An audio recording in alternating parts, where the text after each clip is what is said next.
From the dawn of August 1st to August 4th, 2025, emergency sirens across Beijing and the surrounding mountainous villages blared relentlessly.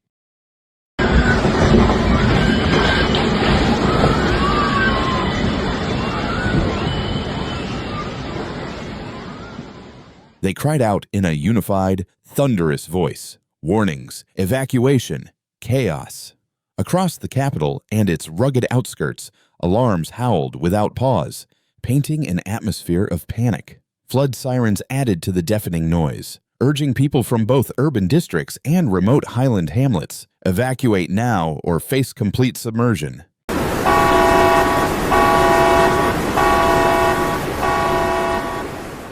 In the western and northern mountain districts, including Menugu, Funan, Huairou, Changping, and Mune, rivers exploded into violent torrents.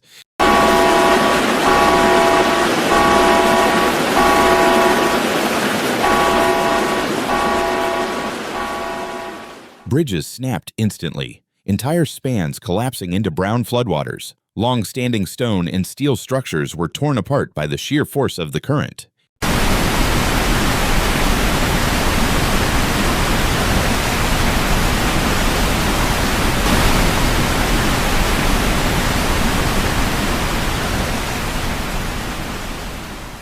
In highland villages, entire homes built on hillsides vanished. They were washed clean from their foundations by sudden mudslides and flash floods. Mountain roads were destroyed, asphalt peeled away like paper, and landslides erased paths connecting villages to the capital. Vehicles were swept away, submerged, or trapped under rubble.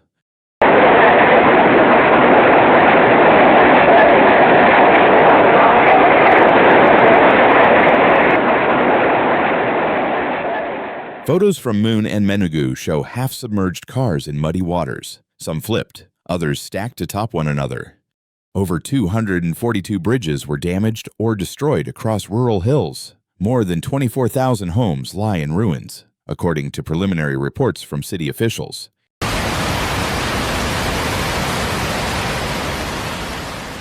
While the number of casualties remains unclear, more than 1 million people have been evacuated. This massive movement marks a crisis of unprecedented scale in Beijing's modern history. From urban districts to remote mountain communities, families fled ahead of rising floodwaters.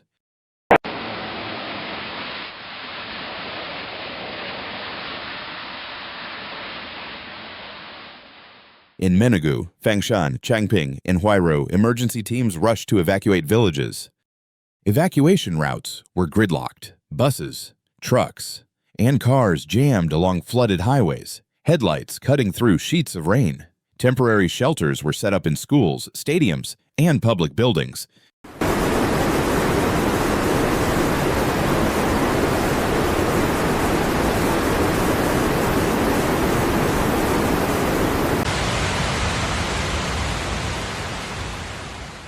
Mountain torrents caused widespread landslides and mudslides. Beijing's topography, which acts as a rain funnel, worsened the disaster. Rainwater from mountain slopes gathered into narrow valleys, turning into roaring floods. They carved new channels, uprooted trees, and swept away entire structures.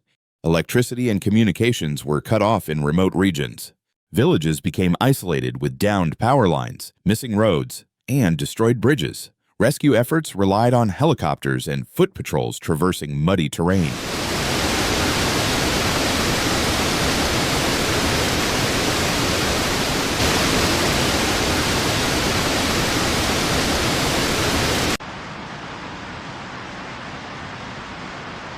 Heavy rain is forecast to continue into the second half of the week.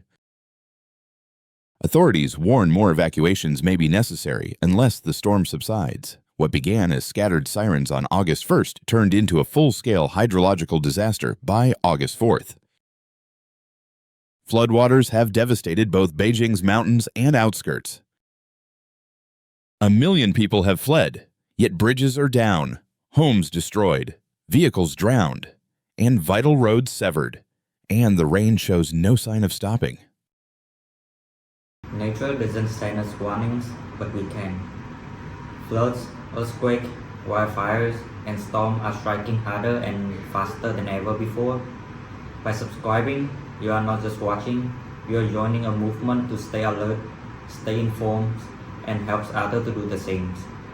Hit the subscribe now because the next disaster won't wait, and neither should you. Be ready and be aware.